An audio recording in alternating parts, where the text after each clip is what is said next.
Hello, and welcome to another reading. We're doing our full moon reading, and it will be the full moon in Scorpio. So just take a moment to breathe because Scorpio is deeply intuitive, deeply feeling, and can be quite intense. So take a moment to actually stop, pause, breathe, and notice how you're feeling. Because remember, full moons are big feeling times as it is, because the sun and moon are opposite one another in the sky. There's this deeply polarizing energy between sun and moon, this great sort of grandfather, sun, grandmother, moon energies in the sky. And the moon, is reflecting the fullness of the sun's light. So this is always going to be a reflective space internally for each of us where we kind of go, where am I in the sun and where am I in the moon? And the sun at full moon in Scorpio is always going to be in the opposite sign of Scorpio, which is Taurus.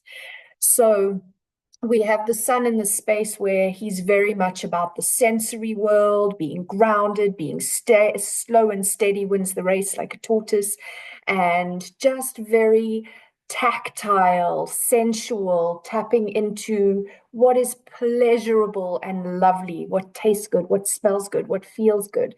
And then Scorpio, conversely, and actually, I mean, Taurus rules the neck, it rules the mouth and the senses, the jaw, masticating, and how we take stuff in through our sensory system.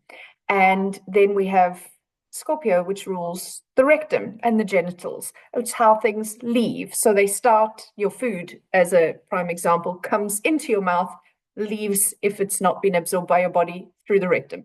So we have the sort of full spectrum of where it came in pleasurable and it leaves smelly. And that is the waste. That is the excrement. That is what I do not need any further. Where I have taken the goodness into my body that I needed, body more Taurus and earthy, and flushed my system, watery Scorpio. So I really want you to think of that this full moon, of what is it that is still nourishing for me, that I still need to build me as a person and in my actual body, but also just personality wise, work wise, the relationships I have wise, the place, the country I live, the community I live, all of these things. What is building me and what is still good for me to take on board, and what do I need to flush, because Scorpio is very much about that.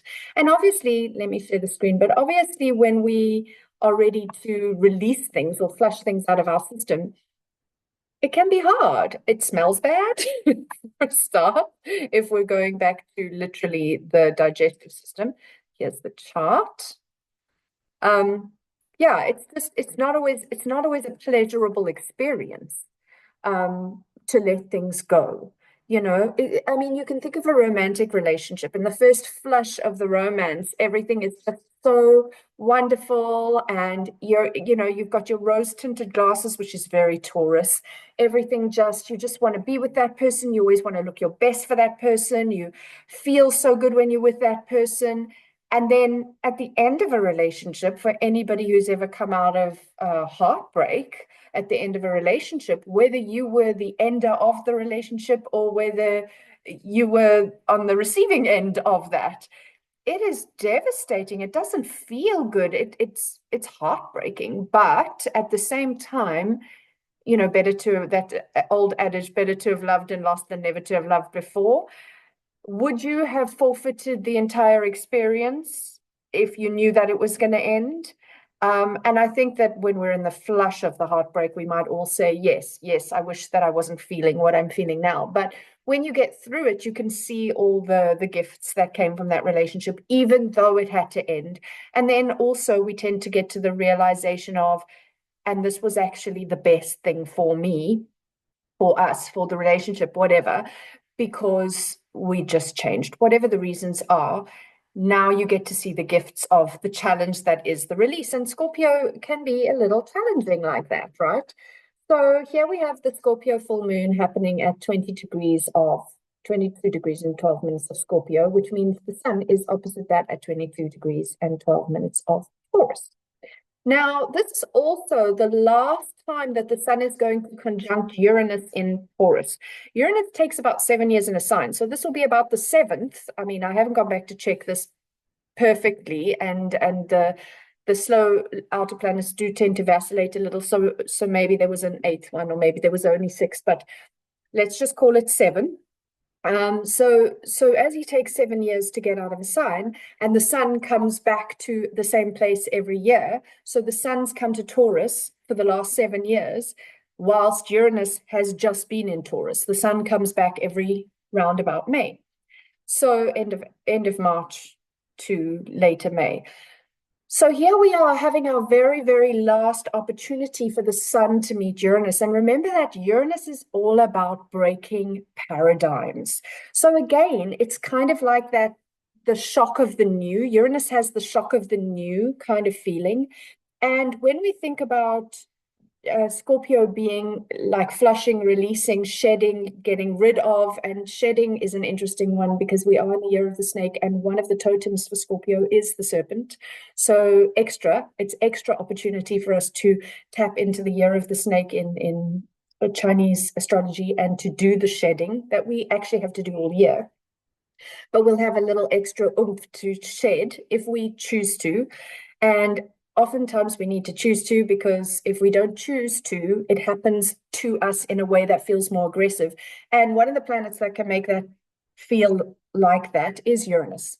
He can be the guy that says, I've been trying to warn you, you didn't do it, bam, tower comes down. And so it is an opportunity for us to consciously and intentionally choose to be honest with ourselves, look at what we need to let go of and what we need to shed, because the sun is coming back to Uranus for the last time. This is Uranus's last hurrah in Taurus to say, change something. I've been telling you for 7 years. Now this is crunch time, you know? So I suggest that we listen to the things that we have been holding on to so tightly and that we didn't want to release. Another planet that is very much that way, that sort of demands some kind of sacrifice and rewards you if you sacrifice the thing you sacrificed, which is never just going to be, I sacrificed my morning coffee. It was really hard, but I survived it. It's more like sacrifice the big things, those things you really don't sacrifice, the relationship that isn't working, but that you don't want to sacrifice. That's the kind of sacrifice Pluto demands, not giving up coffee. Pluto doesn't much care about coffee. So it's the big things. And when we don't sacrifice them and we ultimately are outgrowing them, whether we want to see it or not, eventually Pluto just bats it out and it goes. It leaves you whether you chose to get out or not. Now, if we can intentionally choose, and this is not a small thing to do. It's easy to say. It's not easy to do. I mean, I just look at how many years I avoided getting out of my marriage because I was convinced if I just tried harder, I could stay in and I could make it work. And I really, really, really wished that were true. And I really, really wanted that to be true. And to my detriment, I stayed too long. Well, probably to everybody's detriment, because when we stay too long in something that isn't meant to be, it is detrimental. Saying that, everything has its timing, and we do get opportunities to change course, to get off that roller coaster. And if we don't get off the roller coaster at that time, that is free will. Humanity has free will. So that's your choice. And you stretch that path a little longer until the next hop-off point, and then you choose not to, and you hold on to it. But ultimately, eventually, if it is meant to leave you, it will leave you. So these opportunities with planets like Uranus and Pluto for me are to get real, recognize that this is really not something I want to let go of. This is a relationship that feels foundational. I'm using relationships as an example, but I mean, it can be the relationship to your job. It can be many things. It can be an aspect of yourself that you're very, very identified with, like being a mother or being a psychologist or being a whatever. That you want, that for whatever reason, you're having a career shift and you're letting go of that label that made you feel like, well, this is who I am. And now it's like, well, without that, who am I? So it's these moments where we literally have this like breakdown to break through, which Uranus is a really good catchphrase for him. And Pluto, this deeply transformational. And Pluto is the modern ruler of Scorpio, so the modern ruler of this moon. And so here we sit with this feeling of, what do I need to let go of? Because you'll also notice that we have a square between Pluto at 3 degrees and 48 minutes of Aquarius, where he's now fully in Aquarius. We've been fully in Aquarius this year. And Mercury, who's now in Taurus at 3 degrees and 46 minutes. I mean, that is tight. That is a very, very tight square. And squares are pushing us. So Pluto's offering here, where the Sun and Uranus are together, and there is that, something's got to change, something sudden, something intense, something unexpected. And then with Pluto and Mercury, Mercury is our thinking mind, and Pluto is transformation and power play. So it's like, I want you to get out of giving your mind the power. Like, your mind is not in charge of you. You are so much more than your mind and your thoughts. They can control you, because remember, Pluto has this aspect of control if you let them. Now, Pluto is in Aquarius, which is extremely, Uranus is the modern ruler of Aquarius. It's this expansive thinking. Aquarius is, it's futuristic thinking. And so here we've got Pluto in this futuristic thinking space saying to Mercury, get out of your lower mind, get out of your small, like, internal chatter where you get so fixated. It's in a fixed sign of Taurus. You get so fixated on things that you identify as being a wife, a mother, or whatever. Sometimes that is not where you should keep your focus. You need to break out of something. You need to expand your mind. You need to break it open. And Taurus is kind of a stubborn, fixed, earthy, round peg in a round hole, square peg in a square hole, build a block. That's Taurus. It's very earthy. And when Mercury is in Taurus, it wants to think like that. It's like stuck in the confines. And although Aquarius is also a fixed sign, it's fixed air, and the traditional ruler is Saturn, which is structure. So it's almost like this really bigger, higher mind, but there is a scaffold for our mind. So it's not like going to blow us out of ourselves. However, it's so much bigger than the Taurus Mercury at this point. So if your mind was stuck here, the opportunity is to go poof, and then to realize you've expanded into a new container, a bigger container, a more adventurous container. Again, easy to say, not super easy to do. It's scary. It's scary. You might have things like, nobody gets me, nobody understands what I'm saying, or am I losing my mind, or am I the problem here because I feel like I'm living in a different dimension. And you're outgrowing. Basically, you're outgrowing a lot of people in your environment where you were all in this small container, and you lose people along the way. So unfortunately, that is the challenge of Pluto energies and Uranus energies, is they are pushing us to the next level of our evolution. Now, in a perfect world, we're all doing that. And so we're all expanding into the bigger container together, and we get to take those people along with us because they're growing. But the reality is that we just grow at different paces, and that's perfectly okay. But it does sometimes mean that we have to leave people behind or be left behind.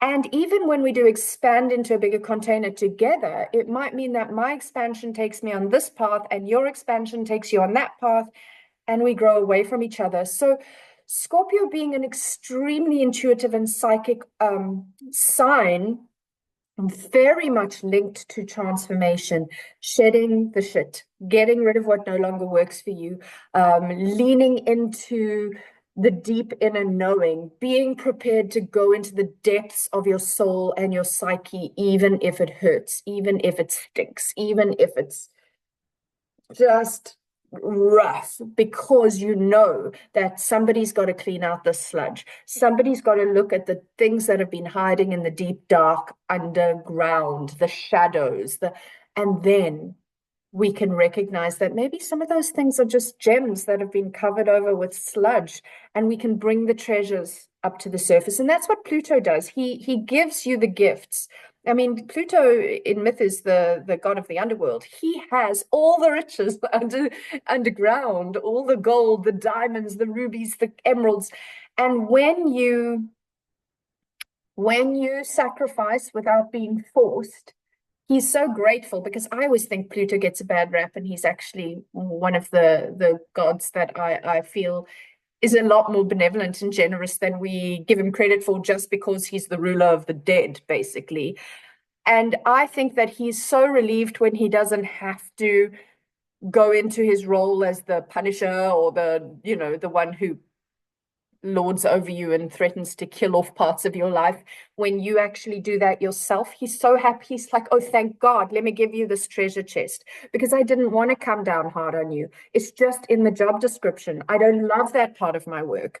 And so then Pluto really, really rewards you with a new love, maybe, or a better job offer, or abundance from places you didn't know you'd have, or better health now that you've been able to regulate your nervous system, because you left whatever scenario was not great for your nervous system, and so on.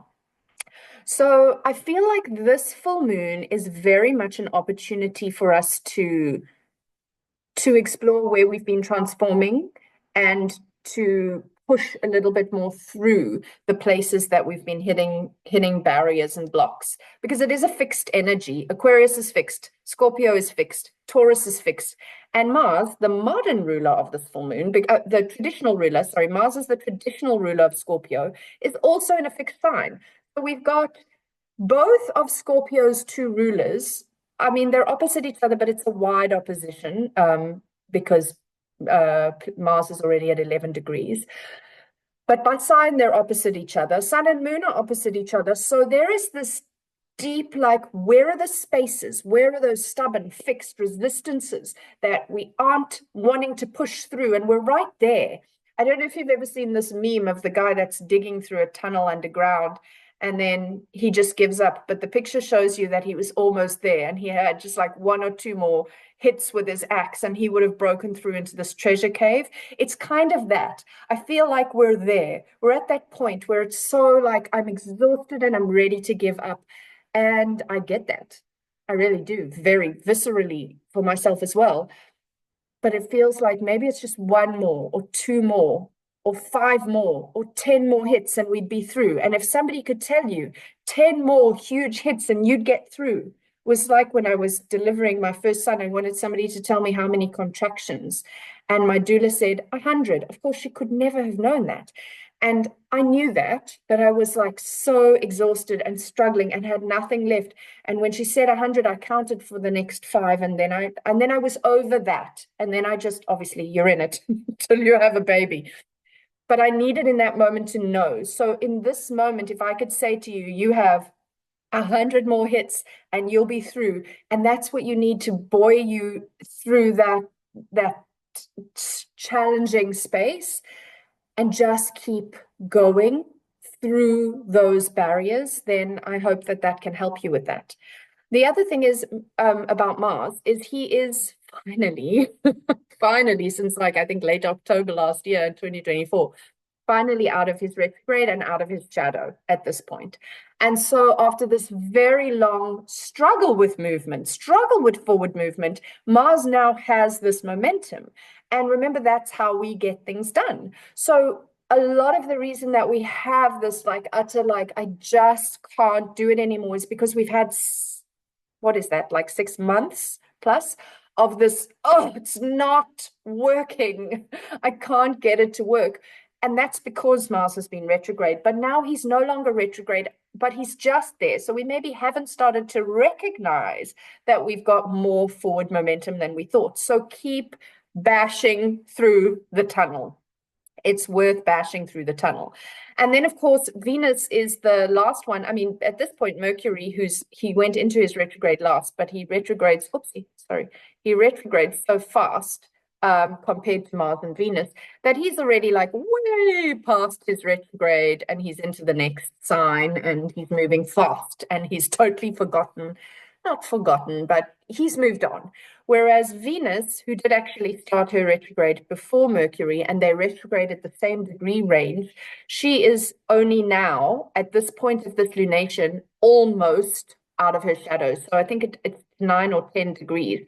But she's almost there. She's almost completed this process that she has to undergo every 18 months, where she descends into the underworld, Pluto's area, descends into the underworld and sheds and sheds and sheds, and then comes back up through those same 7 gates she had to go down through and take off an item of her clothing with each gate that she went down through. She's now on her way back up through the gates. She's pretty much at the edge, coming out into the world again to see her loved ones, because she has now almost completed her post shadow. So that is a big deal for Venus as well, and we'll be feeling that. We also have Saturn at 28 degrees and 58 minutes. So pretty much the final degree of Pisces. And he will move out into Aries for the first time.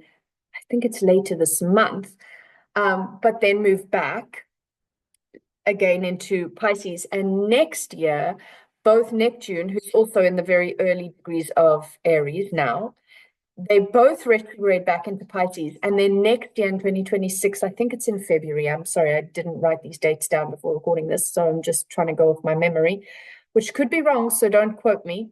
But I think it's next year, February 2026, that the two of them step into Aries together. So we are very much, and this is also worth tuning into. This is almost like a bigger picture, but it will tie into all the things we've kind of said about looking at your own life and your own, like, where are the barriers that I actually need to push through? Where are the changes that I actually need to make? Where are the things that I definitely need to surrender, even though I don't want to? What is my intuition telling me? What am I shedding? What am I flushing? What am I releasing? Well, when Neptune and Neptune and Saturn, which are doing this dance, slow dance, this eking out through the late Pisces, early Aries, which we have talked a lot about, because that's also where Mercury retrograded, and also where Venus retrograded, and also where the nodes have come back. They move backwards, so they've come from Aries into Pisces.